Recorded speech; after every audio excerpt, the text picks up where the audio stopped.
We used to joke that, like, for schools like Villanova and Georgetown, like, winning Penn Relays was, like, more important than winning nationals. Like, we used to... it is. It is? I wanted to do the 5K because that's the event to win. That's like a man's event. He's very fit. He's aerobic work. Crazy impressive. Bro, like, I'm either fried or, like, I'm just gonna break the world record. And was saying, like, oh, I'm gonna be the best. I'm like, bro, like, no shit, you're doping. It's like, dude, I'm already racing against some of the best runners in the world. So it's like, why would I be scared about racing like the big guys, like, as pros? Like, I wouldn't be. I'm not gonna, like, obviously if I'm like talking to Donald Trump or like the president of the United States, I'm not gonna be like, fuck this, fuck, like, but if it's Jonathan Gault, like, bro, it's let's run. Like, you think I care, bro? I want the first time I ever run a 10K to be under 27 minutes. You got 5K strength for the 1500, but you need 10K strength for the 5K. Have you ever trained at altitude before? No, definitely gonna be in Flagstaff for a good amount of time. Wait, who's is your coach not Marcus?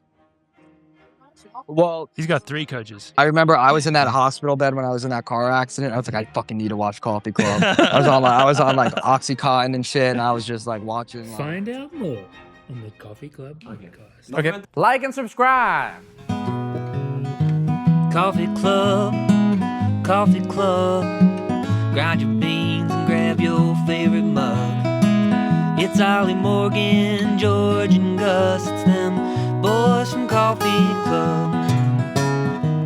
Boys from Coffee Club. Hello, everybody, and welcome back to the Coffee Club podcast for episode 234. Today, we have a much anticipated guest join us in a little bit. Anticipated from us 3. Morgan's starstruck. Hopefully, a lot of listeners. I've been fanboying out on him for a little bit. I don't know how much you guys have. The rabbit hole goes deep. The amount that he knows about running will, unless you already know this, will blow your mind. He's Encyclopedia. He's a student of the sport, and I respect it a lot. I really do. But we're going to get to that later. We have a bunch of other stuff to get to first, which we're going to have some fun with.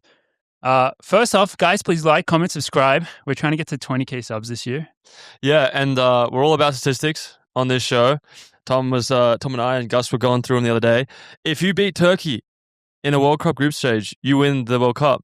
Historically, this is a historically fact. That's a good fact. That's a good fact considering what's recently happened this past week.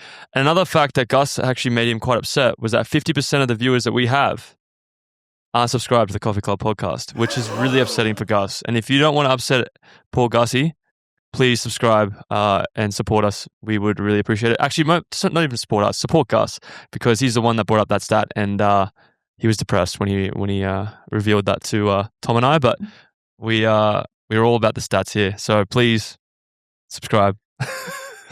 Thank you. Do it for Gus. We don't want to sound desperate, but please. Our contracts are on the line. Yeah, and also, like, if we get to 20K, Geordie will do something. Like, whatever the first comment is, Geordie will do it. He'll do it. Yeah, he'll do whatever it is. Yeah. Speaking of World Cup, lots of World Cup fever, obviously. It's very nice being in the same time zone as the World Cup for the... I guess when it was in... No, this is pretty much the first time, I think, of really being in the same time zone. So you just get World Cup all day, every day, and it's amazing. And both our countries... Unbeaten. Off to good starts. Two unbeaten teams right here. 2 unbeaten teams. Very excellent work. And you only need 3 points to make it through this year, apparently. Apparently the stats are that if you have 3 points, there's a 67% chance that you make it through to the next stage. So 3 draws will do it. Apparently. Well, 1 win and 2 losses. Another stat that I quite enjoy is that New Zealand is unbeaten at the World Cup. Because since 2010, I think it was 2010 or 2014. We're unbeaten for 44 years. Every game, and then they drew last night. So very exciting for New Zealand because they have not been beaten at a World Cup, and that's like we have, but not in like the 70s or 80s. We've only made 3 World Cups. Okay. But we didn't get beaten in 2010. Yeah, 2010, and we're unbeaten now. Yeah. So since 2010, they have not been beaten in the World Cup. They didn't give me a lot of confidence last night, but it was entertaining. Tim Payne was he's got. Did he do anything? He's got to do some dribbling. Did he live up to dribbling up? No, he didn't. He lived up to the name of like seeing him on the screen and like that's Tim Payne. I just imagine everyone in the stands was going crazy like every time he got the ball. That's how. Tim Payne. I'm not sure if he really lived up to his social media following, but it's only first game. Maybe there was some nerves because he had such a big following now. Yeah. Well, I have to make a statement about this World Cup, particularly with the pundits that I've been dealing with. The USA pundits have really frustrated me as an Australian because we have received some slack about how we're a layup for the US, and also that we could get our smug rich asses back on the Qantas flight home, according to Landon Donovan. I would like to say Nestroy Irukunda. I would like to say that because we won against Turkey, which was pretty sick. Morgan, did you watch the game?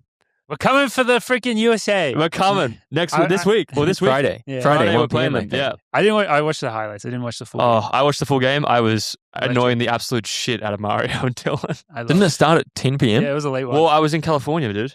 It's in the same time zone. That's better. Yeah. Yeah. It started at 9 and finished at 11, and we were racing. So that's not I was watching Alicia cheering her on and cheering on the Socceroos. Congratulations, boys. Connor Metcalf as well. Great goal. I love that we're playing. I don't know how tuned in you guys, but like our style of play, like they call it haram ball because it's so lame. Park the bus. Because it's so lame. Yeah. Well, okay. But we do it well. I tell you what. We do it well. We have Sunta, who's a 6'6" centre back. Try get something behind him. I don't know if that's going to be even possible for like a 5'9" Turkish guy.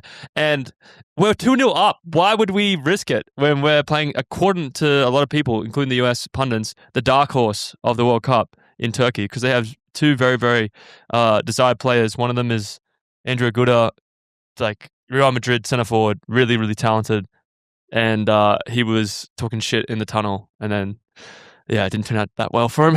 I hate to say this. It pains me so much to say this, but I was like actually really impressed with how good the US looks as well. Yeah. So we're actually going to have... They played Paraguay. They did get their first own goal at the start of the goal. But they played like good football, actually. They needed a British guy to come in and be their centre forward and score 2 goals for them. But yeah, they did very well. I was excited to see them play. That last goal was pretty sick. They would flick off the foot into the There's back lots of good goals so far. Yeah. Lots of exciting matches. Really happy to see Spain tied 0-0 with Cabo Verde as well. Another Tim Payne story. Another Tim Payne. Straight up to 2 million followers from the 40-year-old goalkeeper. Yeah. Amazing.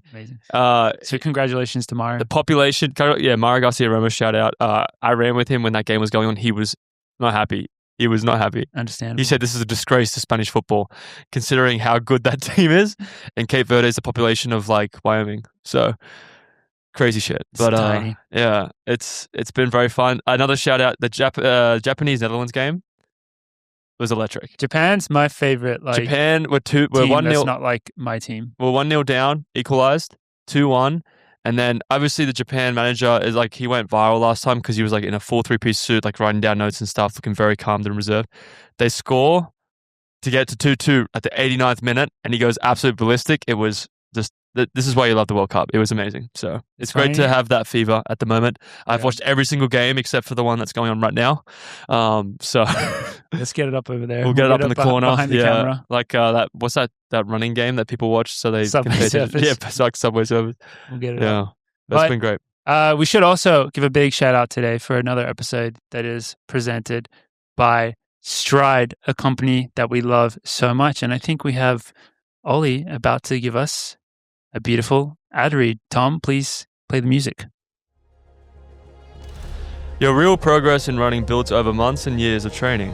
That progress shows up in your race times, but it goes much further. With today's sponsor, Stryd, you can quantify how your form changes, how your strength and resilience develop, and a whole lot more about how you're growing as a runner. Stryd clips onto the laces of your shoe within seconds, pairs with your watch to track the effort you put in every day. Learn more about Stryd at stryd.live/coffee club. Morgan, have you been loving your Stryd pod? You have to say that part. Geordie, how's it been having them? Hey, that's not on there. Freestyle. Yeah, George, you've had some good Stryd fun lately. I have. Been cranking out some data. Finally, was able to use it for a nice, just very basic threshold tissue, which I kind of hadn't been able to do since we got them because traveling over the place and racing. So it was nice to see some watts from a just like nice 8 by mile that we did a few days ago. What are the watts? Kind of see sitting at? 395 roughly. I love it. 390 to 395. So you could power a small light bulb. It was quite cool to see, like how being able to look at that and kind of cross check it to my heart rate as well, and with lactate as well. But like power stayed the same. Lactate basically stayed the same. It was kind of fun. That's what you want to see. Yeah. So getting some more data points, which is nice. Love it. Yeah, I've been obsessed with my left-right balance. I think I don't know if I mentioned this last week. Still just grinding for that perfect 50-50 between my left and right. I'm getting there. I do have a question about that. See? Wouldn't you want it to be uneven because you run on a track? Well, this is for all my runs. Right. That's actually a great question, though. If you're running on a track, if it should technically be uneven, I don't know the answer to that. I think there's definitely probably something to it that, like, when you're turning, I guess it should be. I was wondering you would want your left side maybe stronger. I don't know. But I don't know if, like, the forces that we're doing in our turns are dramatic enough to have that much of an impact. I mean, when I say left-right balance, the things that it is measuring is, like, your stiffness and stuff. So I don't know if that would be represented in a turn. Maybe. You would think maybe, like, the ground contact would change. The ground contact should, I guess, yeah. While you're turning, because would your stride get slightly shorter on one leg to get around the turn? Is that how you turn around? Must. But it would make way bigger difference for, like, sprinting. Yeah. Like, the power must change quite a lot. And, like, a tighter turn. Yeah. Like, I guess hopefully generally our turns are not that tight. But I could definitely see it, like, making a difference, especially faster running, sharper turns. We got to check that data. Why don't we'll speak to Stryd. We'll speak to Stryd, see where they sit with that. Get back to everyone. Yeah. And final shout out before we get into it. So this upcoming weekend is Grand Mars up in Duluth, Minnesota. And pretty cool from the team. Joe is racing the half.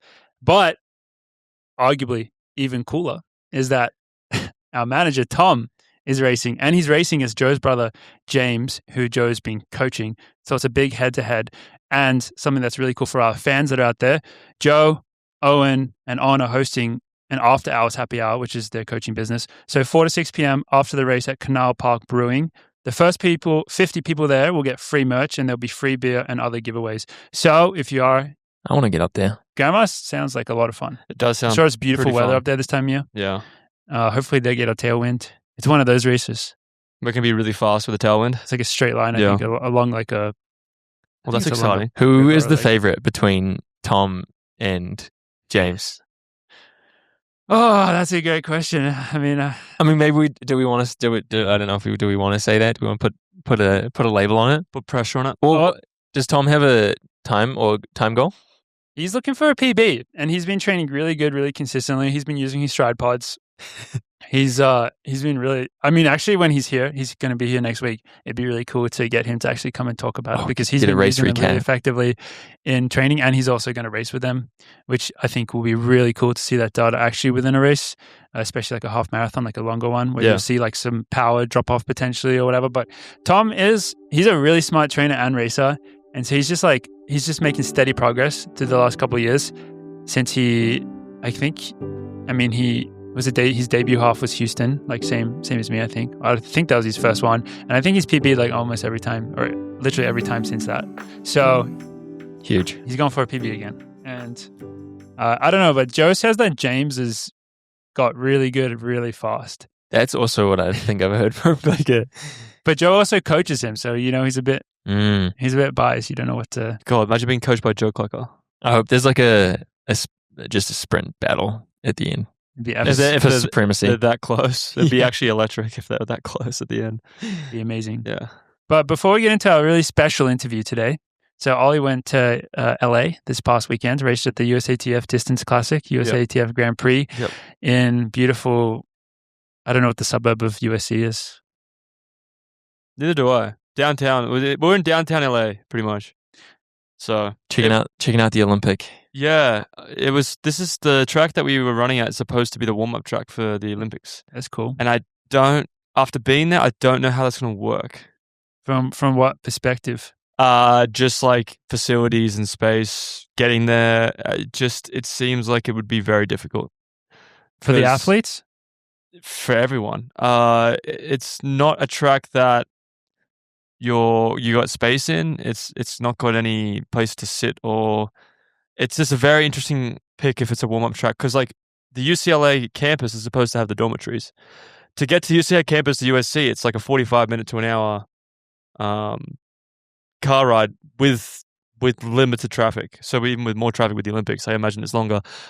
It's interesting that's going to be there. I think maybe because of how close it is to the Coliseum. Well, it has to be there. Because the Coliseum has the main track, so obviously they're going to use their current track as the warm-up track. Yeah, you can put it anywhere else. Yeah, so that's going to be there. Are they going to maybe have to open up a few things?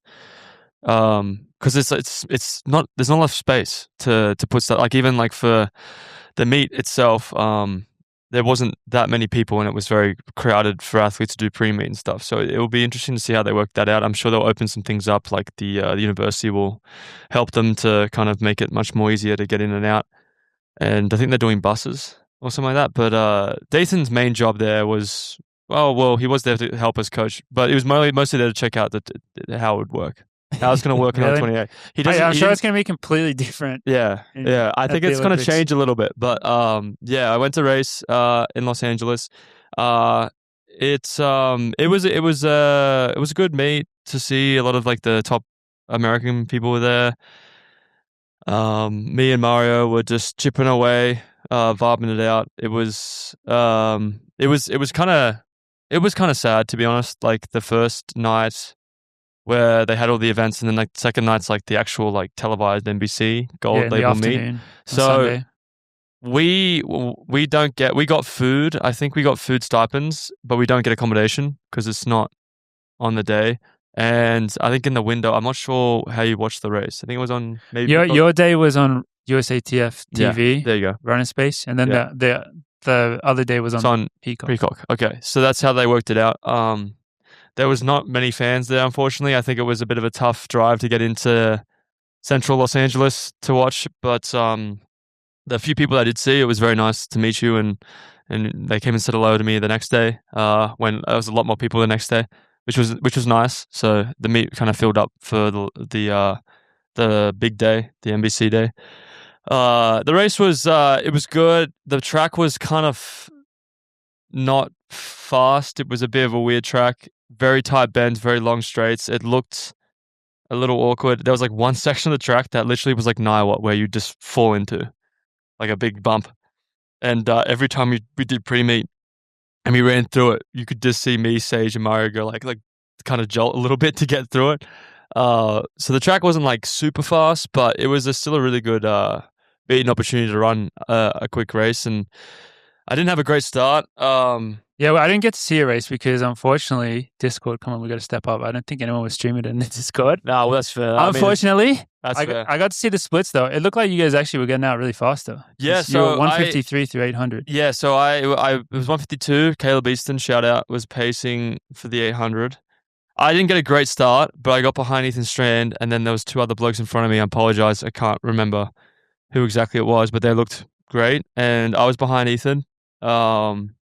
And I was thinking about moving to the front, and then I saw that they were on pace. They were right behind the pace. On pace. I'm like, oh, perfect. Was there any lights? Yeah. There was lights. Dude, every track has lights now. Yeah. I thought, this is perfect. We're going to run through, and then this will be hopefully a 3:31, 3:30 race. And then Caleb stepped off, and then all of a sudden, we just went, just like the Socceroos, they parked the bus, slowed down. It was like a 58 high for the third lap, and that's where I felt like I probably should have gone and just pushed it, even if I got out kicked to the end. Like I wasn't there necessarily.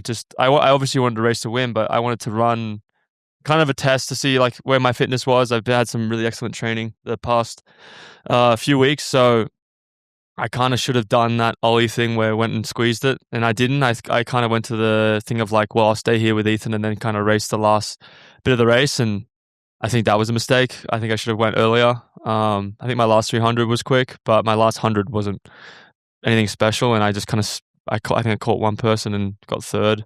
Still a great, like it's still 3:34. Yeah.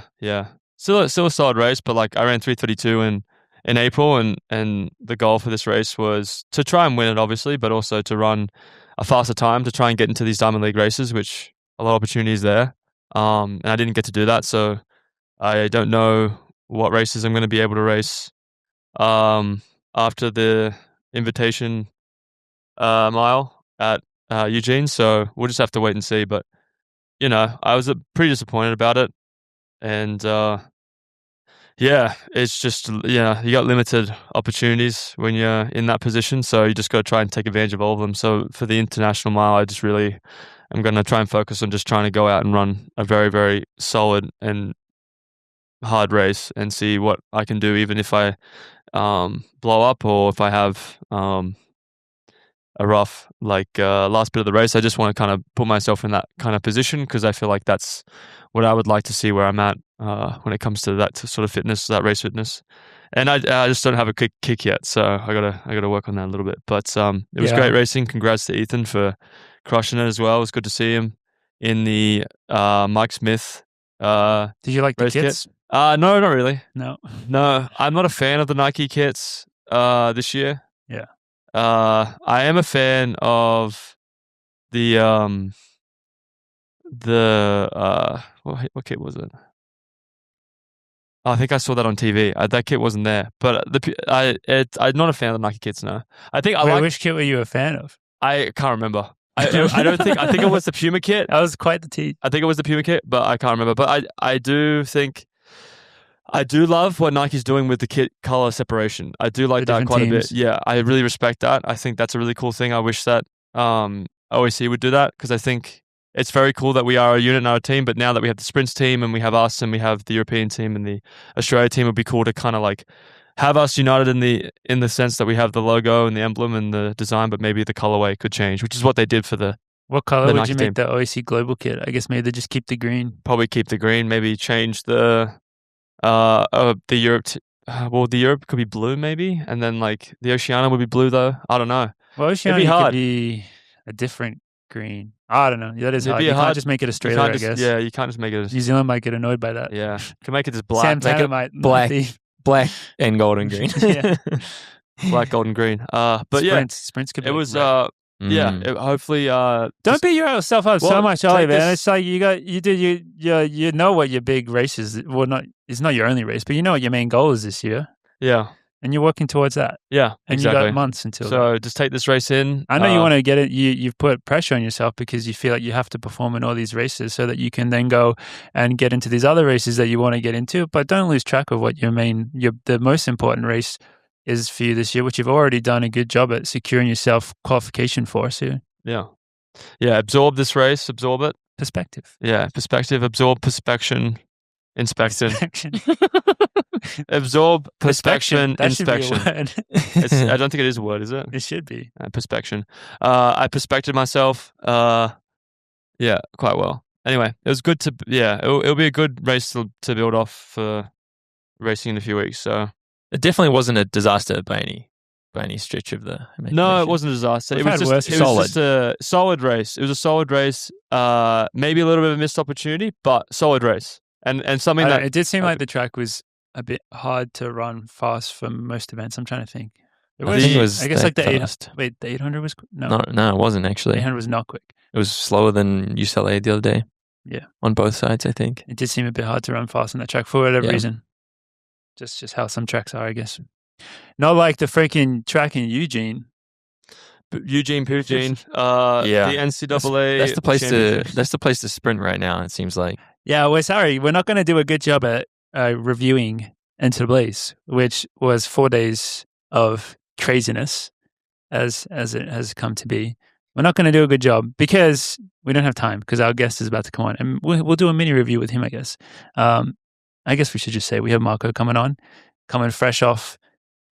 I think he came fourth, right, in the 5K in the end. Sounds right. 4K in the 5K. Went for it. 5K was it's not even worth saying an individual race was amazing, because I'm pretty sure every race was amazing. So there was some races that were more mind-boggling, such as the men's 400, for example. I think that was the fourth fastest 400 ever run. The women's, both 100 and 200 crazy stuff was every event. The women's 800. Yeah, women's 800 was crazy. Top two breaking. The hurdles world record. The record in the heats. Mm-hmm. There was something the 2, 4, and 8 collegiate record went down in like 20 minutes or something. Yeah.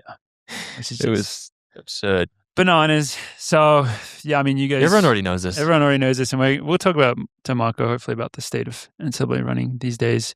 But, yeah, just a crazy meet. The sprints went off. The distance went off. NAU got their first 800-meter win ever on the men's side. That was a great race Did to they? watch. I mean, that makes sense. Yeah, it was apparently. Doing his... I mean, I knew that Colin was going to win once he was pretty much like right on the shoulder of first place as they came into the final bend, just because it's like, well, this guy's won the NCAA 3K this year. Like, he's going to probably run this last 100 really When fast. he was in last at the bell, I was actually like, this is perfect. The first 200, he looked like he's just dropped already. He was dropped. Yeah. I mean, he probably can't. His 400 time compared to their 400 time is probably 2 seconds. Mm-hmm. Maybe, probably 2 seconds more. I think he's done like a 47 something this year, and those get probably 45 guys. Probably. Honestly, some of them. So, yeah, it was amazing. Strength over speed. That seems to be the case. Winning the 3K and the 800 in 1 year is kind of silly, actually. There's no way that's been done before. Never done before. Helped him getting his, how many titles? I think 4. He's coming back? He's coming back, yeah. Well, dude, I feel like, I mean, that is crazy, but also it's like, now with the NIL stuff, it really changes that dynamic. You know what I mean? Because he is a pro, probably. Like, there's rumor that he's only come back for cross, though. Yeah, maybe that's true.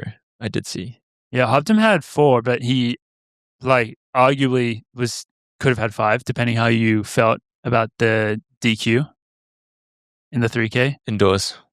Which I think 5 is a very, very. Who won that? Who won that race? That was Colin. Colin ended up getting the win in the 3K. Simeon looked like that was the easiest 25 I've ever seen at the end of a... Celebrating running a 52 flat in that type of race is insane. It's insane. It didn't seem like anybody raced him. It seemed like he just... They did, though. I think they were trying. They did. He was just that fast. Shit.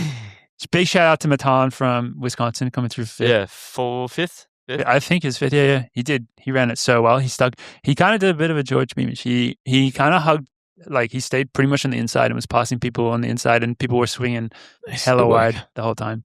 So it was great. But I think our guest is ready. So how about we bring him on? Sounds good. Get excited, everybody. And we are joined now by very special guest, Marco Langon, all the way from, what was the name of the place you're in right now? Milwaukee Coffee in Eugene. Eugene, Oregon. Speaking of Eugene, so we had a little run-in with someone a couple of weeks ago who you were hanging out with yesterday. How was bow hunting with Cam Haynes? Bro, we didn't go home. We ended up not going home. We just ended up, thank you. We ended up, so he pretty much set me up an entire bow. Like, he gave me like a whole, like, I don't even know how much that thing is, but he gave me a bow, like 20 arrows, and he was showing me how to shoot and everything. And then I'm probably going to be going hunting with him sometime in December. So I'm super stoked for that. But yeah, pretty much he just DM'd me on Instagram like back in December or something like that. And he knew I was going to be out here for NCAAs and Prefontaine. So he kind of just was like, yo, like, I want to put you on my podcast and everything. So I'll be end up going on his and just been hanging out with him. I'm staying at his house right now for the past few days. And I'll probably be there for a couple more. So, dude, like the whole area, it's got like deer heads everywhere, like mooses, bears. Like, I swear to God, like all stuffed and everything, bro. It's crazy. That's actually insane that's a real situation after what is just like being on the pod. Did you see that like 2 weeks ago there was like kind of drama with him and stuff? Oh, with the BPC thing. Yeah. He pretty, yeah. No, I was like, I kind of didn't want to like be like, yo, so are you doping or anything? But he brought it up to me. We were talking about like, he was just talking about like, he's like, yeah, like, I don't know if you heard the whole thing about me. And I was like, nah, I didn't hear anything. But he's like, yeah, like, he's like, honestly, I just don't understand why they care about what I'm doing. Like, that doesn't make any sense. He's like, dude, I'm just a normal guy, just like he's like, he's almost 60 years old and he's just taking shit to recover. And they're like all pressed about it. Like, and it's not like he's a pro runner or anything like that. He's just like a normal guy. But he's a fucking cracked bow hunter. But yeah, he's a normal guy. But it's like, it's crazy how they're putting more effort into like him taking BPC versus like them actually like drug testing in like the NCAA or like actual athletics, you know? Yeah, it is. It was just like a big, just because he's so famous and stuff. So it's just like everyone, I guess it got blown up pretty big because of like just he's got so many followers and stuff, and it's just a big name, which is how it goes. Yeah, we don't want to get back into it today because we've already been through that rabbit hole. We've been through it. But do you have a hunting? Do you have a hunting background? Like, does he know you like hunting? Or is that just completely random? He just knows. He actually didn't even know. It's not like I have that shit up on my Instagram, but like I go shooting. I like shoot bows like with my friends and everything. But he just DM'd me, and then I told him I was like, yeah, no, I'm like mad interested in like bow hunting and want to get into that because I feel like as a pro runner, like I'm not going to be doing much, and like in Arizona and Flagstaff, like he said, there's like a good amount of hunting. So like on my free time, I feel like it's something I want to do. Just like put down a deer or some shit, gut it, and just like eat it during all training camp. So I feel like that'd be pretty sick. He just recognized a kindred spirit. He could just this guy knows how to feel it. Oh, we love that. Yeah, I did not know that bow hunting existed out in New Jersey. Speaking of New Jersey, we have kind of like a warm up lightning round of questions because our manager Tom, he's from New Jersey as well. Yeah. So we got the plug. So we'll just fire off. You just answer, give us your thoughts. Some of them you might have to explain what they are to us because we like literally don't even know. But to get started, Giants or Eagles? Jets. Jets didn't even get a mention. So my first ever football jersey was an Eagles jersey, but I ended up becoming a Giants fan. God knows why. And I just knew they were shit. And I was for like a while. And then I was like, it was mostly because like my mom, like my sister's dad, he was a Giants fan. And now that like my mom divorced him, I was like, fuck it, fuck the Giants. Like I want to be an Eagles fan now. And then I ended up like switching to being an Eagles fan. So yeah, but I'm not too big on football. So what about Knicks or Sixers? Knicks. All right. Have to be now from Villanova. Yeah. But a lot of this is like, well, yeah. Philly or NYC? Can you say that one more time? Philly or NYC? NYC. All right. This one I know might hit close to home. Wawa or Quick Check? Well, I used to work at a Quick Check and got fired, so Wawa. All right. Now we're getting into territory where like we might not know exactly what we're talking about. Pork roll or Taylor ham?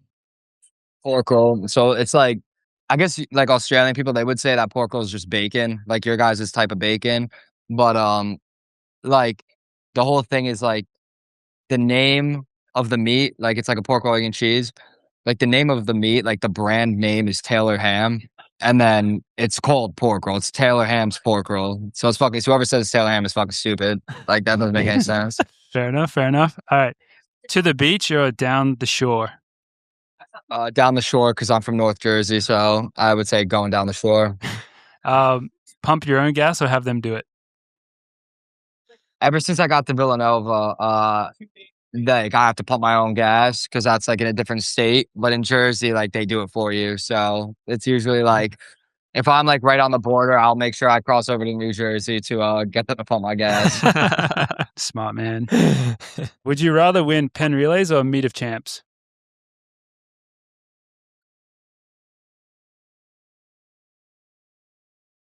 If it's Meet of Champs cross country, probably Meet of Champs. What is the Meet of Champs for those who don't know? So it's like we have our state meet, which is called groups, but it's like so many schools are like I went to high school with like 4,000 people. Other high schools have like, so I have like the largest group in the state, but then other people who go to high school with like 1,000 people, they're in like group 1. So it's group 1, 2, 3, 4. And it's like if you're top 10 in the group or your team's like top 3, you move on to the Meet of Champs. And it's some sort of like qualifying for that. But then Meet of Champs is like the best runners in the state for cross country. And it's at the same place every single year. Like Edward Cheserek has the course record on the course. There were 2 twins, the Rosa twins, who were like really fucking good when they went to the NCAA too. And they're like one of the all-time best there. And so it's like, it's at the same spot every year. So it's like one of those things where it's like, you want to win that race. That's like a huge race.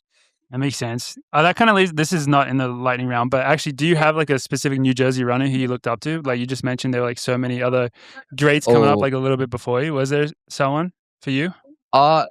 Someone that I was around with at the time was like, it was definitely Liam because like I was like racing against him. I was like, damn, I kind of want to be like that. But all time, definitely Marty LaCour, because he was like the second high schooler to ever break 4 in the mile. And then his college coach, Freddie Dwyer, went to Villanova and ran 4 flat back in like the 60s. Like he was at like the same time as like Roger Bannister and all them, and he was like a 4 flat miler. And then Marty, he was like ranked number 1 in the mile for like a few years in a row, and number 1 in the world in the 5K for like 3 years in a row. Yeah, we're gonna get more into your like running history knowledge, specifically Northeast, because it's something that blows ours out of the water, and we're very excited to get into it. Our next question is Holmdel versus Van Cortlandt. Oh man, like Holmdel, because that's where you do all your summer practices. But Van Cortlandt, that's such a vibe. Like during the regional meet and everything like that, it's just so sick to go to, because that qualifies you for Foot Locker. And there's a really good carrot cake place that's like really well known. It's called Lloyd's. But if you were to go to the Milrose games or something, if you make your way up to the Bronx and go to Lloyd's, that's like the spot. Good to know. We'll have to dot that down.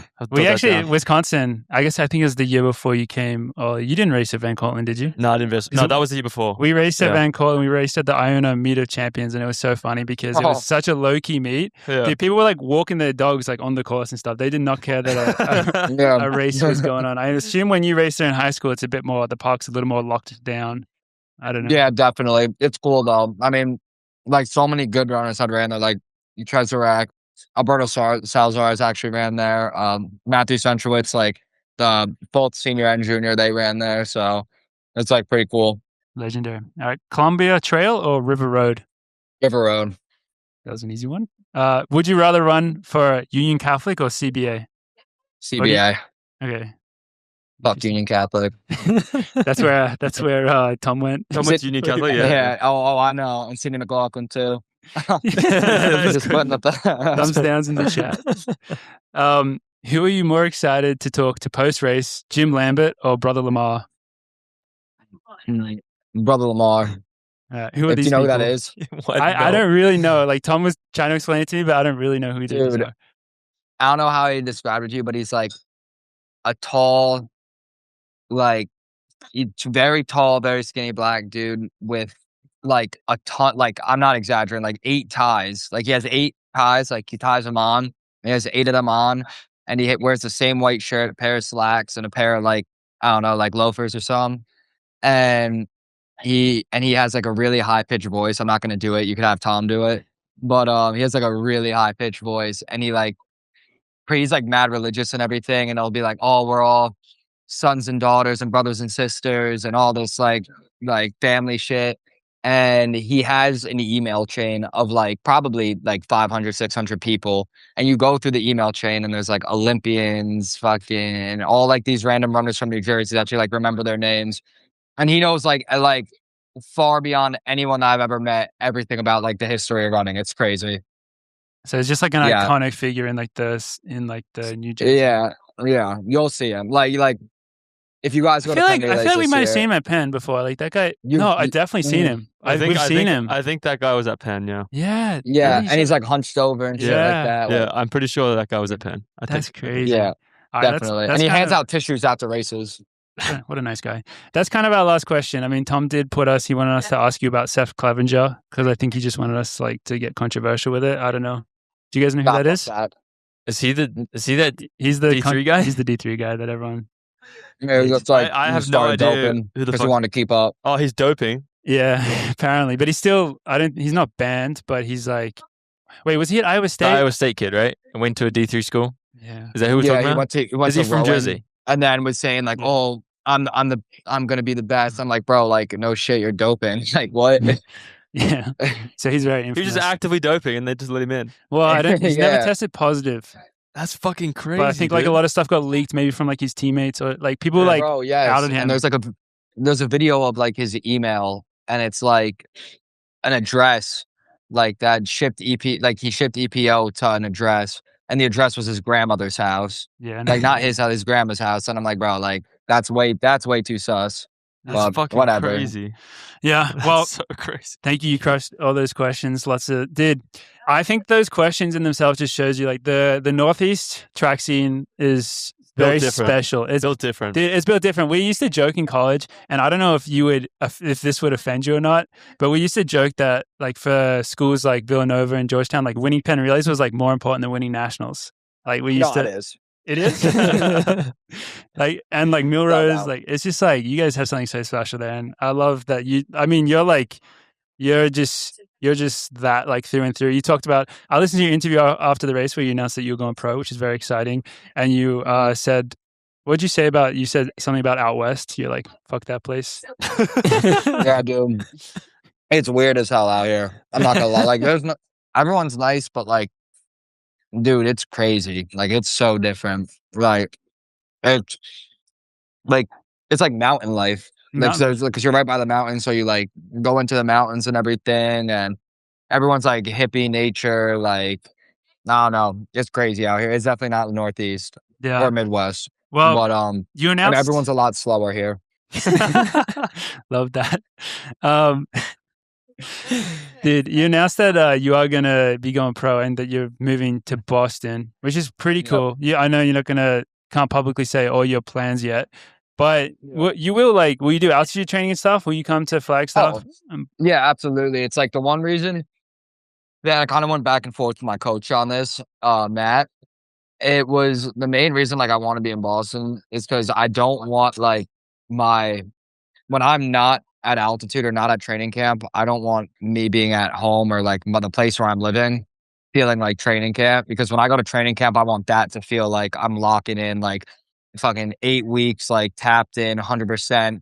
And then when you go back to like your normal crib, whatever, like wherever you live, like then it's just not like, it's not like that. Like then it's time to race or just like chill out. Like you're not like wired in 100%. But yeah, like I want to be, I'll pretty much just, I don't know, be like a traveler, like just like go all over the place. But like definitely going to be in Flagstaff for a good amount of time. I feel like that, like altitude gets you better. So there would be no reason for me to avoid it. So probably be out there. I'm friends with Morgan Pearson, so I may want to get a training block like with him or something like that, or just like be around him just because he's a cool come guy. out here. Yeah. He's got a nice big house. Sick. He can spare you a room. Wait, who's is your coach not Marcus? Well, he's got 3 coaches. Nah, 2 coaches, technically 3.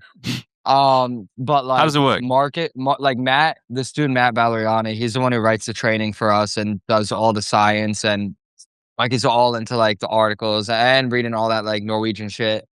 And then Marcus is just he's just working like on the farm. He's like an oracle. Yeah, he works on a farm and just like if shit's going bad, if shit's going south, if you need to crash out, like he's there. And he's just like, he'll be like, what do you want? What do you want?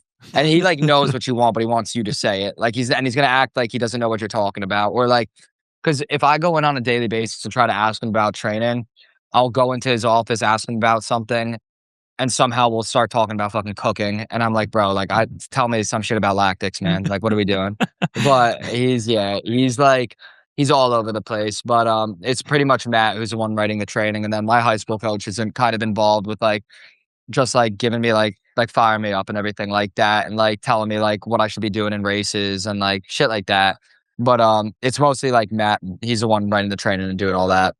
It's cool. You got a good setup. One thing that like I wanted, I mean, we can like definitely nerd out on all the training stuff because I know like you're super into it all. But one thing that's kind of always been like I think it's really cool. What you guys got going over there in Villanova. I mean, like we've been exposed to it for a long time because always like they've had a lot of good like people from down under going there. And I remember like talking guys like Sam McEntee and Pat Tinnen like a long time ago, you know, you guys have always been training in a way that I would say is really similar to now what's super popular through like the Norwegian stuff. But you guys, like Marcus has been doing that shit like before anyone else. He just didn't like make a big deal out of it. And he was big on heart rate, like doing lactate before. A lot of people were doing it. Like, it's very impressive to me. Like you guys, the way that you guys operate, I don't think people really like understand that, like how dialed it you guys have it in, like over there at Villanova. Yeah, no, it's definitely interesting because like Marcus, when he was running pro, his last like 6 years, he started doing like heart rate training and like training slower and making sure like measuring all that VO2, like doing all the science for it. And that's when he ran 350 in the mile, was when he was doing that, which was his PB at the time. But I'm also kind of like, he had all the hard training already under him. So he was kind of just like doing the easier training, starting to taper a bit. And then like he was able to run well. But yeah, I mean, Marcus never really made a big deal of it. Like double threshold was still definitely like a new concept. Like he wasn't doing that, or like even like Tiernan and McEntee, they weren't doing shit like that. They were just doing a lot of like what Americans consider threshold is like that 3 to 4 millimole stuff.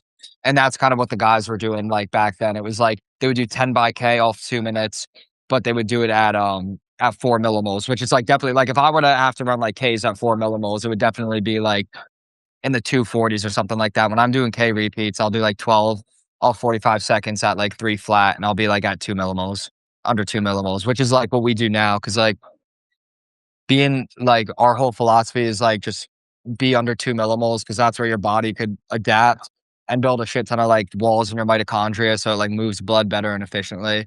And that's like something that Marcus has kind of like started applying the past like 3 years, 4 years maybe. Yeah, so like I guess that's a big like significant difference there. Is like other people, the typical popular double threshold is like maybe up to 2.5 in the morning and then up to 3.5 or 4 in the afternoon. You guys don't like subscribe to that. You guys are like, let's keep it at 2. You know what? No way. Yeah. I mean, in the morning, I'm probably at like 1, if even. Like, dude, sometimes I'll get off the treadmill and I'll be at like 0.9 or something. And I'll be at like still running 5-minute pace. But it's also too, like, we're so good at it and our body's so efficient in that 2 millimoles where like, let's just say, like, I go out and do 8 by mile. The first half is at 5-minute pace and I prick, I don't know, like 1.3. If I get down to like 4:50 at the end, I could still be at 1.3. It's just because my body is so like adapted to that type of training, and anything under 2 millimoles, my body's just going to keep like eating up the lactic and it'll get lower.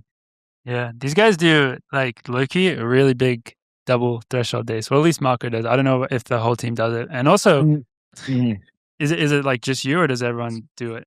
Everyone does double threshold. It's like, but I'll do, like I was doing in the winter. Oh my God, I was doing like 4 by 8 minutes in the morning at like 5:05 pace, and come back in the afternoon and do 8 by mile at like 4:55 down to 4:40. And you were doing three sessions a week that you started doing. Yeah. 3 session days, sorry. Yeah. So then I started doing like on a Sunday, instead of doing a long run, I would either do like a long run where it's like a controlled one where like by the end I'm at like under 2 millimoles, but like running like 5:30s, or I just do 25 by 400 at like 72 seconds or something. Wow. Did you like having 400s replace a long run? Do you think that was good for you, or do you think it's like no? Because I think a long run's really important. I think like being out there kind of just grinding for a bit, like getting 15 miles in. Like, dude, I don't even run more than like 13 miles, like 12, 13 miles. But like, I think being out there for 15, 16, even like 18 miles, like that shit like just does something to your body. Like it keeps you light. It just like makes your body like have that like fatigue. And being like when you're already 10 miles in and your legs are fatigued, like, and you still have to do like 5, 6 more miles, like running on that fatigue, like is actually important. I feel like that's like a really important thing. And that's like what Mark Wetmore would always say too, is you just want to be like out there for a long time. Cause like his training method was like under Arthur Lydiard, who is like an Austrian guy who kind of created that like marathon tempo pace type of shit. And that's like what a lot of the older people follow. Oh yeah. Did he train? He's from New Zealand. Yeah, I thought he was from Austria. Oh no. Oh shit! All right, well, I guess I'm tripping. Close enough. But yeah, but that whole book like talks. He has like a whole book that like talks about that. Yeah, dude, I love this. I love this knowledge you just throwing on us. Do you take a day off every week? Yeah, I take Saturdays off. I thought so. Nice. I don't know why I said I thought so, as if like I looked at his Strava and I saw that he does. So I knew that already. It could have been. You could have just been like deleting something on that day. Secret. You're just missing it. You just love training hard? Like your body just takes it in? Like, I mean, I also don't think I'm training that hard. Like genuinely, fair enough, I'm not even enough. lying. When I ran 13:05 in December, I genuinely thought like I didn't even train that hard. Like I was like, bro, like leading up to it, I was like, dude, I feel like I've just done nothing. I feel like I was still in that like first like 3-week block where you're just kind of starting to do workouts. You know what I mean? Yeah, but like, you're so fit. Like you're like, I know he's training too well. Like you guys should see the 600. Like they do 600s all the time, and they do it in like different versions of it. He was doing 600s at sub 13 pace. I don't know. Was recovery 2 minutes or something? Oh, dude, yeah. And his lactate was only like 5 or 6. I ran like 123 and pricked like 8.7, and I was like, bro, like I'm either fried or like I'm just gonna break the world record. Like, and at the end of the season, I ended up being fried. But it was a close one though. It was could have been the other way. Yeah, no, but like with that like lactic stuff too, you gotta like think about, you gotta have context with all your training, and it's like that was the first track session I had done during the outdoor season, and it's like we kind of look at it as like a rope or something like that. Like imagine like you have a rope, and like this side's your aerobic side, this side's your anaerobic side, and you want it to be as taut as possible, and you want it to be like as stretched out as possible, so you have like so much to work with. When your rope's all the way on your aerobic side, to get up in lactate, it's so much harder. So your body, it's almost like a balloon. You know, when you like blow into a balloon, like the first breath has to be really hard, so it like then you could start like actually blowing the balloon up.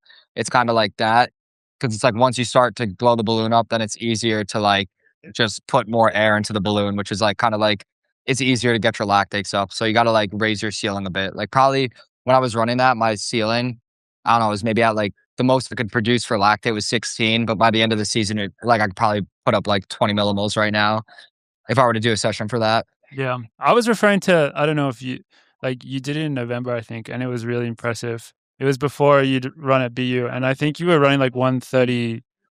I don't know, 132, 133, and your lactate only went up to like 6 or maybe. Yeah, I think I know what you're talking. Yeah, I remember that. I actually do remember that session. That was actually a good one, because I thought I was like, I thought I had a stress fracture like a week and a half before that, and I was like, dude, I might be fucked. But and I'm just being like bad, like I don't even know what it was, just some shit on the bottom of my foot. Yeah. And then that was like my first track session. I mean, I did hills at that point though. Like I haven't done hills in like 4 years. We just were like kind of like fuck it. I did 2 hill sessions. Thought I had that injury, so I took like 4 or 5 days off. And then I did that, and then I did like 800s, and then I did like a random like 3K or like 2,800 meter time trial or some random shit. And I'm trying to think. And then like that was like the last hard thing I did before I raced in BU. Yeah, well, you went and ran really well. Sounds like pretty classic VO2 600s. Dude, how many times have you done 600s in your life? Because I know Pat Tiernan used to do 600s a lot as well. You guys must do so many 600s. I so many times. I don't even know. Like I actually don't know. Just that session. That's like a classic session. I feel like either that or like honestly that. Yeah, I think just that's the classic session we have. Yeah. No, it's good training, and he's very fit. His aerobic work, crazy impressive. So yeah, it's good. Go look at his Strava, everyone. Go stalk him. Go check it out. There's some good shit on there. But I mean, we could take this talk so many different ways. One thing I want to mention is like kind of like your reputation, because you have a reputation as well. I guess like the first time we ever came to know about you was after, was it NCAA Indoors 2025? I think, when you had like your first.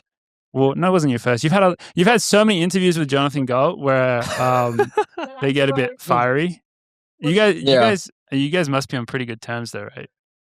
Who, me and John? Yeah, I mean, we're on all right. Like we just it's just an interviewer. It goes all the way back to actually when you were in Australia. I think was maybe your first one. Well, actually, maybe did he interview before that? Was that the first one when you're at World Cross in Australia in 20? Yeah, that was the first time, and then that was the first time I met Ollie too. Yeah. I don't even know if he remembers that. Do you remember? No, I remember. Yeah, I remember. Oh, okay. Yeah. So that was like the first time that I think, well, at least, I could have seen an interview with Marco where he's out there dropping his F-bombs and telling. You've had to tell Jonathan He was in Australia, you had to speak the language. But you've had to tell Jonathan Gold off so many times. where I felt like I talked to him a good amount. Now that you do have like this reputation of being like this loudmouth, like very entertaining, do you actually like it? Do you feel like everything that you get is like deserved? Like, are you doing it on purpose, or is it just like it's just the way it is? I don't know, like to an extent, obviously to an extent, like I'm going to say whatever's on my mind. So like if I'm thinking something or something's in my head, I'm just going to go out and say it. Like I don't know. I feel like a lot of people like feel that like they're forced to be censored or forced to be like some sort of way. And I was just like, I'm not that way. And if I try to pretend that I'm like that, then I'm just not going to be happy or I'm not going to be myself. Like, cause I don't know. I just feel like I'm not that type of person to just like be all like in the bushes with shit. I just want to like say shit how it is, like how I'm thinking about it. And I mean, that's just how I grew up. Like I just like that's how I grew up speaking. I was speaking with my friends, speaking with my cousins, my family, whatever. Like that's just how it was. So it's like I'm not gonna like obviously if I'm like talking to Donald Trump or like the president of the United States, I'm not gonna be like fuck this, fuck like I'm like obviously gonna settle down. But if it's Jonathan Galt, like bro, it's let's run. Like you think I care, bro? Like nah. Yeah, I love it. If anything, it helps. I can't stand when an interviewer is like just like the most basic answers.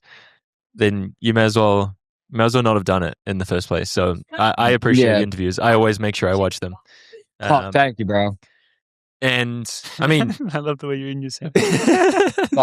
He's media trained. Yeah, super. Bro, Villanova wanted me to get media trained, and I was like, nah, like. Yeah, you don't really like fit the Villanova image, though. That's the thing, right? Isn't Villanova like that's like a nice private school? They're kind of posh, yeah. They're kind of polished. Now Villanova is back in like the 80s, 70s. Like those guys, they obviously like our old coach Jumbo Elliott wanted them to be like businessmen, but like those guys were fucking animals, bro. They were like from North Jersey, they were from the Bronx, they were like from the crazy shit, or Ireland and all that, and they were just crazy. But like, and they would like party all the time and shit, go out, whatever. They weren't like polished. And like Villanova was like a blue collar school. Now it's just like a bunch of rich white people at the school, and it's a completely different image. Like, did you know my brother went to Villanova, Marco? Die what? Did you know my brother went to Villanova? I did know that. Yeah. I've always we have his roster picture like somewhere in the room. Oh, his roster picture is hilarious, huh? Yeah. It's so good. Yeah. Tom should put that up. It's just like he looks like Jesus in it, low-key. Like, but like the dirtiest mustache. Yeah, it's pretty funny. Love that. One thing that you were obviously very loud about, which got a lot of people's attention in interviews and just social media in general, was like how much it meant to you for targeting like the big NCAA races, like indoors, outdoors.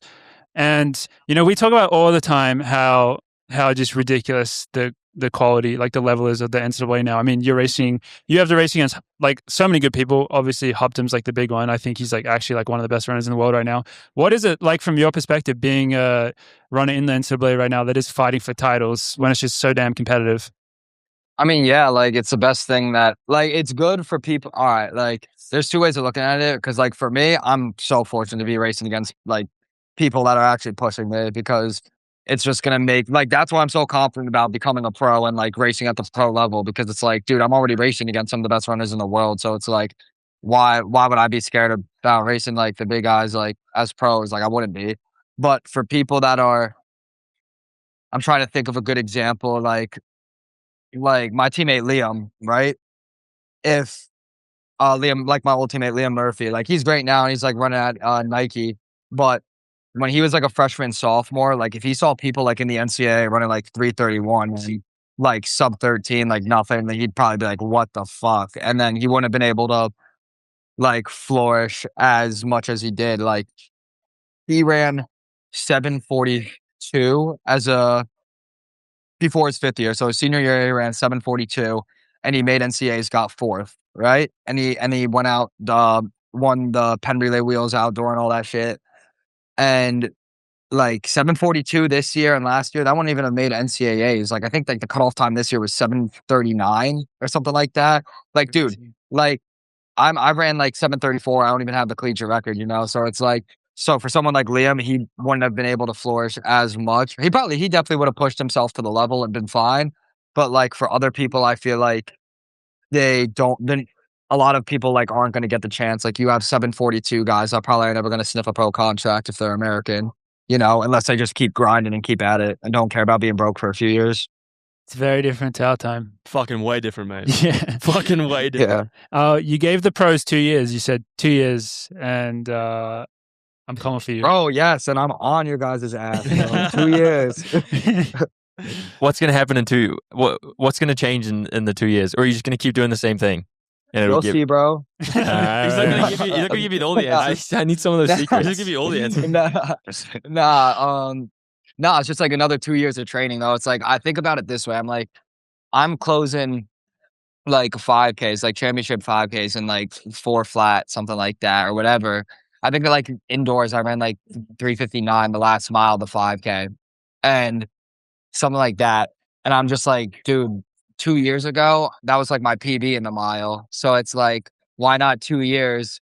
Like, you know, like I feel like 2 years, every 2 years you make a jump. I feel like that's how it works. So I just feel like in 2 years, like I'm gonna be on another level. But it's like you always like, what do you want me to say? Like, oh, in 2 years I'm gonna be shit. I'm gonna be an alcoholic. Like, no, fuck that. Like, obviously, like I'm gonna say I'm gonna be good. You know, like, and that's the Olympic trials here. So it's like I want to be good and want to make an Olympic team. Yeah. No, it's good timing. I thought it was generous that you gave the pros 2 years. You gave us 2 years. It's very generous. Yeah. Could have said 2 months. Yeah.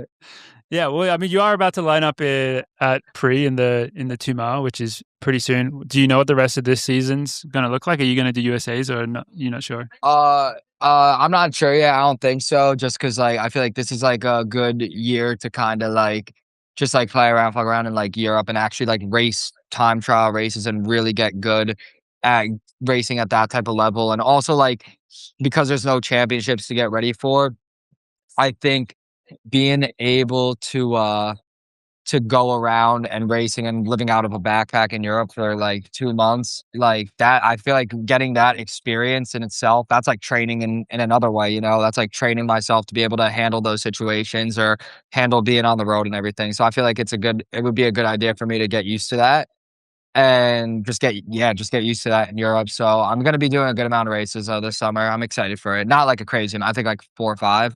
It's not, I think 5, and I'll end with 5th Ave. So super excited. Nice. Yeah, it's going to be different seeing you on the pro scene compared to college.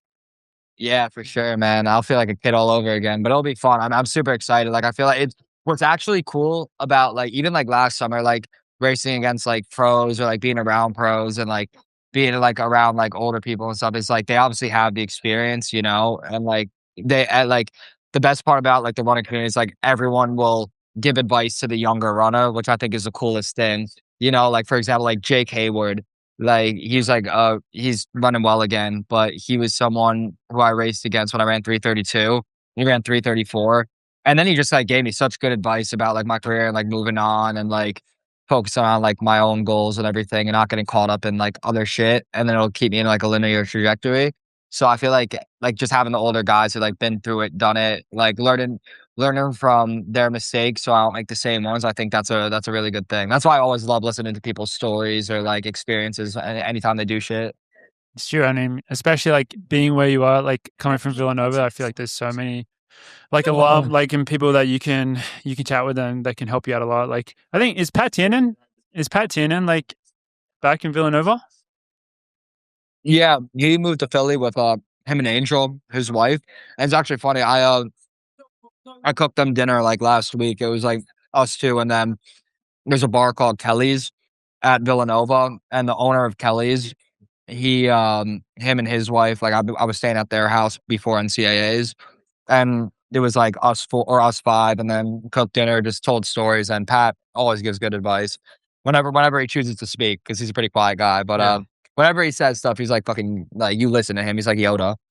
I've experienced that as well. No, he's always a great guy. Yeah, I love him a lot. He's a good bloke. Yeah. So you have a lot of people around you there, but like I think maybe we should. I don't know. We can't even test like your running history knowledge because you literally just like know so much more than us. So maybe you could explain like how did you become such a kind of like nerd for like running and especially like the Northeast? But you seem to know everything because I feel like a lot of kids these days like. They know maybe like who's good right now in the NCAA, but like actually like going back in history, I feel like not that many people take the time to even like try and do that anymore. Yeah, I feel like, well, I was actually really fortunate that my high school coach, his name's Rob, and he's like, he owns 2 shoe stores in New Jersey, Runners High, and he had like hella people used to work in the stores and everything. I don't know if you guys know like Travis Mahoney, but he was like a pro runner. He used to work in the store. I'm trying to think who else. Like, I think Colin Merber has worked some shifts in the store. Like the New York, New Jersey guys? Yeah. Robbie Andrews, like he's familiar with the stores and everything. So, like Rob, like had so many connections, and he's pretty much like my dad. Like he's the closest thing I ever had to a dad. So like he's like very like close to me. I talk to him like every day. But he had so much knowledge on the sport because he's been in it for so long that it's just like you listen to the shit that he talks about and like the lifestyle and the stories and hearing about other pro runners, like their experiences in Europe, and you're like, fuck, like I want just to learn more about it. And then I met another guy named Ryan Grody. He used to have this thing on Let's Run called the Grody poll. I think it's like you guys will find it funny as fuck. But pretty much he would like rank all the NCAA cross country teams and everything like that. And he would have his like own twist on it. He'd probably get canceled now if he were to do the polls again. But it was pretty funny when he did them. And I always just ask him to tell me the most niche, obscure running facts or like people. And I'll just like watch their races and like replays of their races or just like look at old Let's Run threads like from fucking like 25 years ago, just because I'm interested in it. I don't know.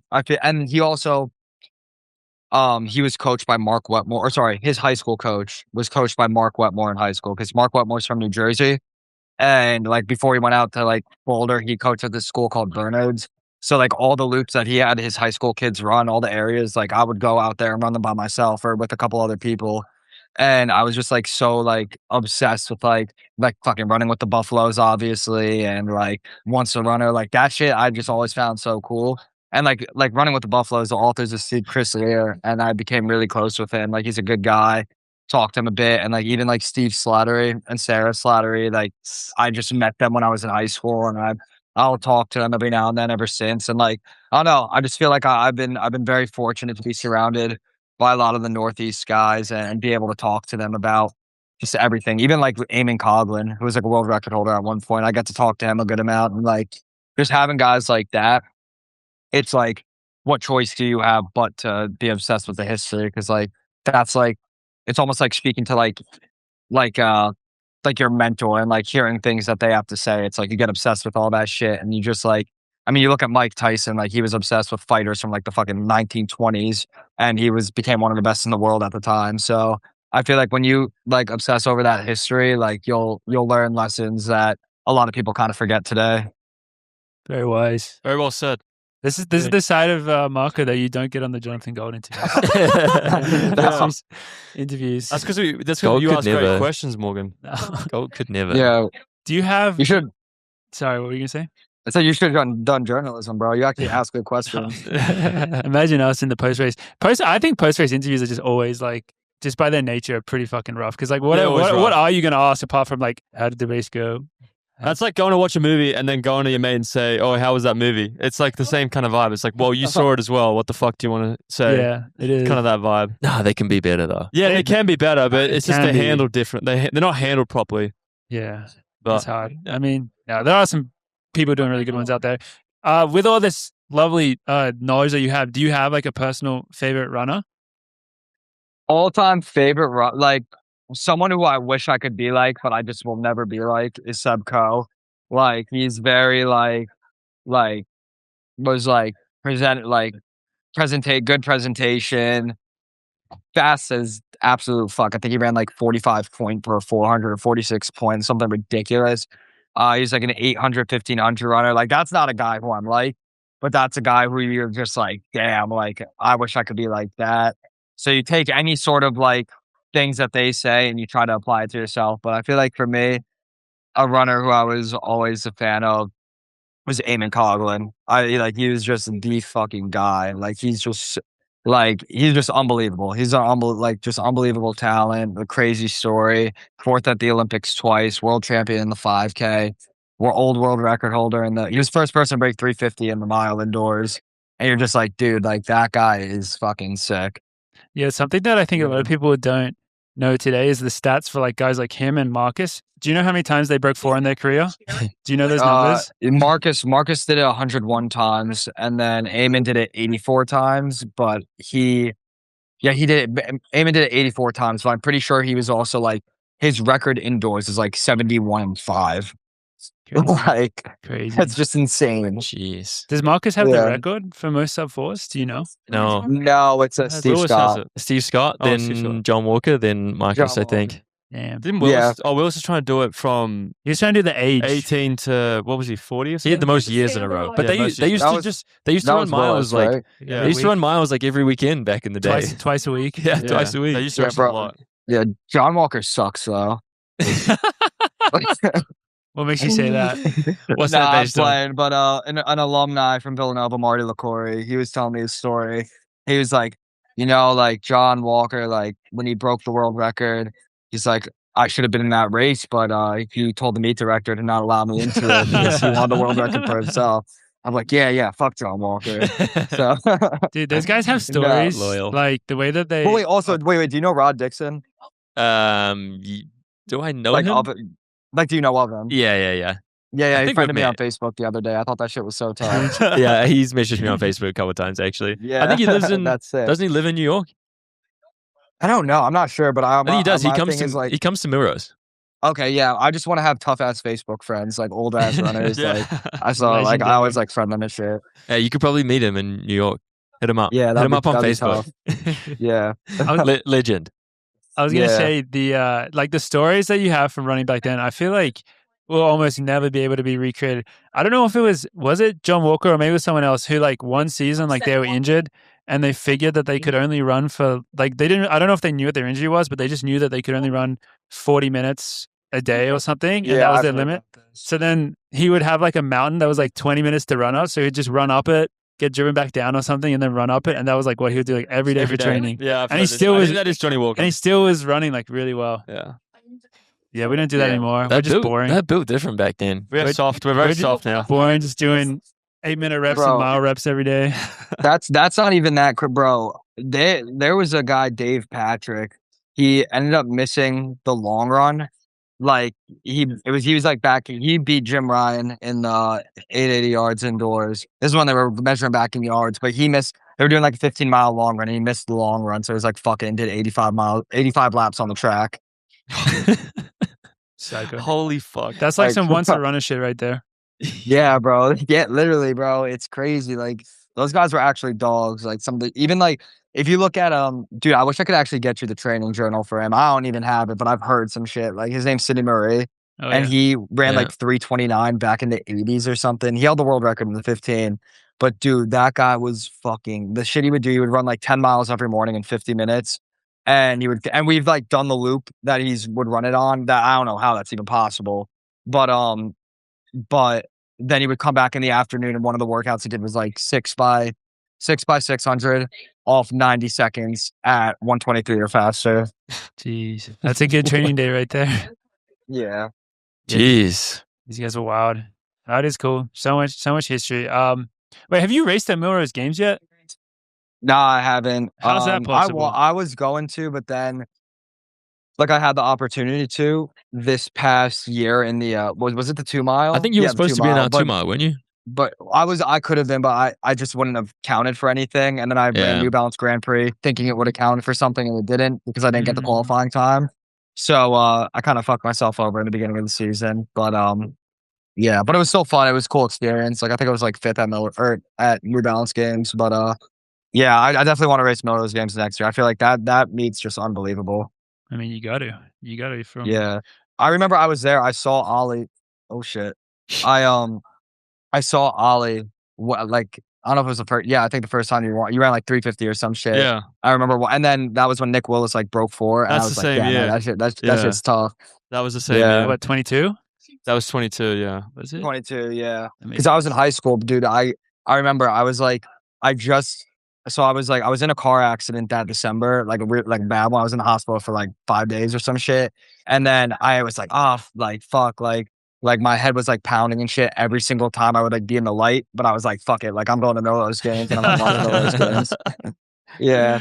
And we were hiking in the snow and shit from Iona to it was. I remember that was I was walking to the track, and I forgot my spikes, and I went back and I slipped and fell on the ice, and then Dathan looked at me. He's like, "What the fuck are you doing?" And I was was that the year where it was actually really cold there? That was when it was parking. Yeah, to walk in the parking lot. That's when I met Mario for the first time. Yeah, I met Mario for the first time because he was running for Ole Miss. He didn't have a great race. I think he ran 56 maybe or 54. No, 54. It wouldn't have been that far back.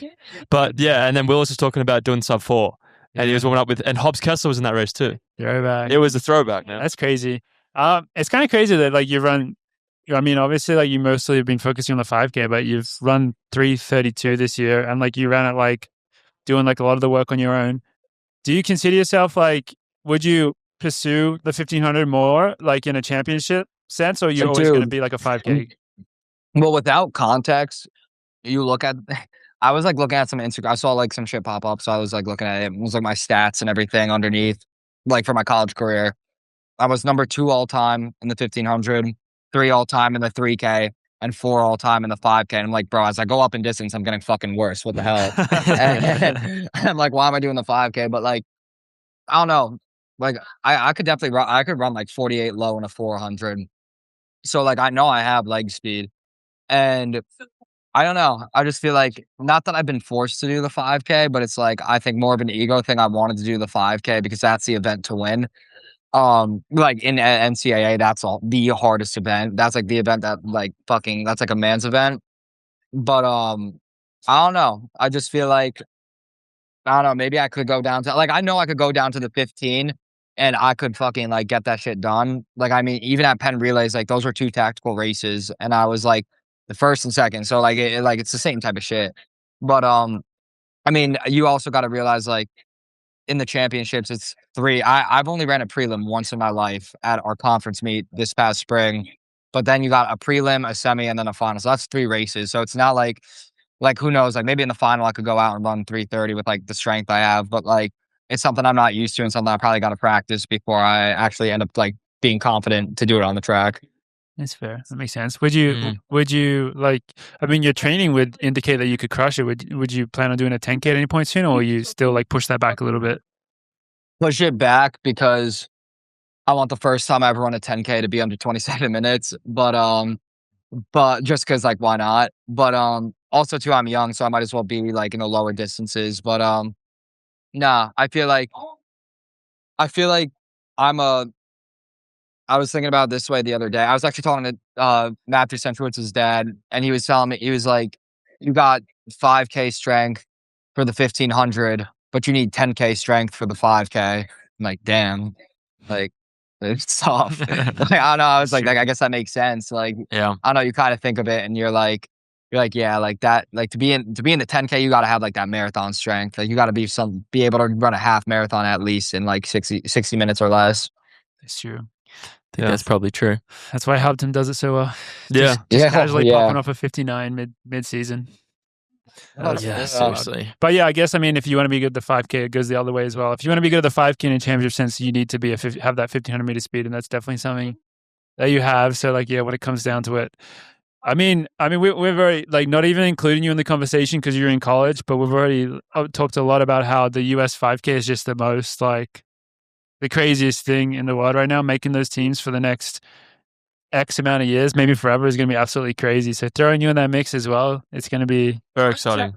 It's going to be wild. Yeah, no, I'm super excited for that. I feel like just learning how to execute a race plan and practicing it in practice for like the month and a half leading up to a race. Like, it's like, think about it this way too. Like Conor McGregor, I don't know if you've ever seen that video of like before he was fighting Aldo for like the lightweight title or whatever it was for the belt. In the locker room, like 30 minutes before, he was practicing the exact move with his left hand where he did like the hook. Like he was practicing that exact move. He did it like 5 different times, and you could like you see it on camera. I mean, that's the exact move that he did, like the exact punch that he threw, like 13 seconds into the fight, and then he knocked Aldo out because he just knew he was going to do it. I feel like that's something that I want to start doing in practice, like a month out from a championship, like practicing the move that'll get me the win. You know, I feel like that's really something really important. Well, that was kind of, I guess, the big thing after NCAA that you did say that you felt was really hard is that like you knew that you were super fit. Yeah, I think you said you could run 1250 right now, but you said that without doubt. You said that you hadn't like ever trained that fartlek more style race. Yes. Like we would do it, and I would do it for like 1200 meters. And I would be after I did in November those 800s, right? When I did like 8x800, and I did them at like 2:07 to 2:05 off 2 minutes in like some crazy ass wind. And my coach was like, all right, we're going to do like a 1200 of just 30-40. Bro, I was on the fucking floor. Like, I was on the floor, bro. Hands on knees, like, dude, I'm dying. He's like, this shouldn't be that hard. I'm like, well, it fucking is. So I don't know what you want me to do. Like, it's hard. That shit's hard. Like, that's just a completely different style of racing that the Kenyans, Africans, whatever, like, they practice that all the time. That's just like their thing. Like, they do fartleks. Like, that's like their style of training. And that's something that I do think like is important to have. One, because your MCT1 is like increasing, which is like your ability to transfer lactate, shuttle lactic shuttles. It's like lactic shuttling pretty much, because you're raising, lowering, raising, lowering. And I think that shit is so important, because like if you don't know how to do it in a race, all it takes is 1,200 meters to go fucking like, we went like 73, 63, 70, 67, and then I was just cooked. I got to the front and literally couldn't shift gears just because my body wasn't used to doing that. Yeah. So yeah, definitely something to work on. Yeah. I find that stuff pretty hard as well. Jordy's pretty good at that. Yeah. Oh, I guess we do big fartleks. We do, yeah. We have in the off season, we've done a lot of 50-minute, 55-minute. So you're kind of like getting that stimulus. Yeah. But I guess it's kind of different when you're actually like getting on the track and ripping like 30-40s. Doing it. The 30-40s are hard. They're one of the hardest sessions we've done. Yeah, that's pretty impossible with the team. To shoot as well. Don't think I've ever done that before. The 30-40s? Prefontaine, baby. Yeah, bro, that's a pre-workout. That's the famous Oregon thing. Yeah, it's a pre. Yeah, 3 miles or 30-40. Yeah, that sounds hard. That sounds really hard. Yeah. Got to be at sea level, I think. I was about to say, maybe sea level. You got to split it up in reps for altitude, I think. But I don't know. Have you ever trained at altitude before? No. I'm interested how you'll be able to take all your wealth of knowledge and your just consistent training that you do so well at sea level up to altitude. It'll just be interesting to see like how you have to adjust things, because you do generally have to adjust. So it'd be cool. Yeah, I think the lactates will help that, and I think like just knowing that I don't want to cook myself, like being like conscious of that, like I would take it like a lot easier, and I would make sure my first stint at altitude isn't anything too crazy. Fair. Yeah. Well, do we have any other questions for Marco? How much longer in Eugene? Bro, for like maybe like, what day is it? Tuesday? Wednesday, Thursday? Like 3 more days, and I'm going to go to Portland Track Fest to go watch like some people race with my friends. And then I'm taking a flight from there to San Francisco. And I'm just going to be training there for like however many days until like leading up to pre, for like maybe a week, like 8 days or something. Because my friend Colin Bowler, he has an internship out there, and he's like staying in a house. So it's like a place to stay, and like he's a runner and everything. He runs for Princeton. Him and his twin brother, Brian.